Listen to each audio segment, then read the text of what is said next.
Hey everybody, Joe here. Recently I unboxed and showed some gameplay of this pretty neat Famicom clone which has HDMI output, and while I fully plan on talking more about the 88 building games and the 401 multi-cart that was included with this time around I'm talking strictly about the console itself and its performance. So let's take a look.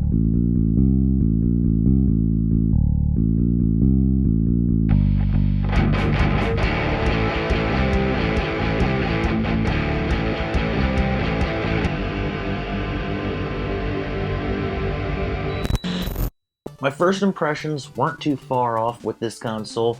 There's really not any noticeable lag when playing it with a wired controller, and visually the games do look pretty darn good, as long as you don't mind the screen stretching. If you were to hook up a real Famicom via RF or AV, depending on the model, you'd get screen stretching there too. There's no fancy menus or anything else here, just like a retro console should be.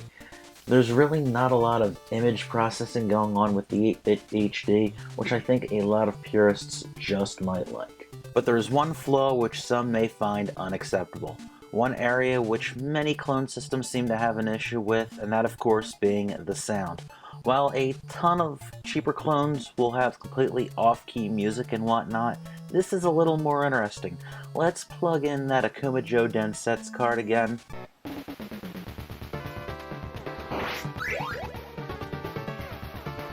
And while we're at it, how about I break out my Famicom adapter and plug in the US Castlevania 3.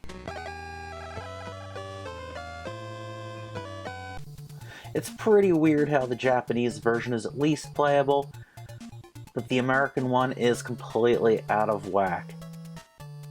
It's also rather strange that some games sound okay and others not so much. The sound isn't 100% out of whack.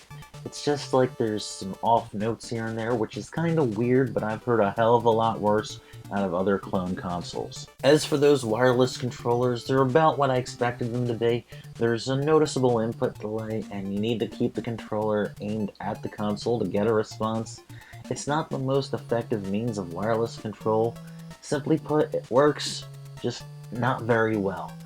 But what do you expect from a technology that first appeared in television remotes in the late 1970s? On the plus side, it played almost everything I threw at it.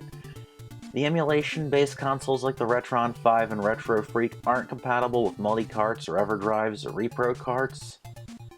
Just like a real Famicom here, this one will play them. The only thing you don't have that a real Famicom does would be the 15-pin expansion port, limiting what accessories you can use.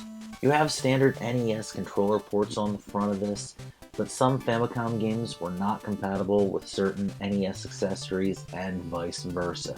If I'm not mistaken, this is kind of common among clone systems. In closing, this is an okay clone console, but it does have some shortcomings. It looks cool, it plays games well, but I really think that sound might be a deal breaker for some people out there. However, I still kind of like it, and I still might get some use out of it every now and then, so I'm not going to complain.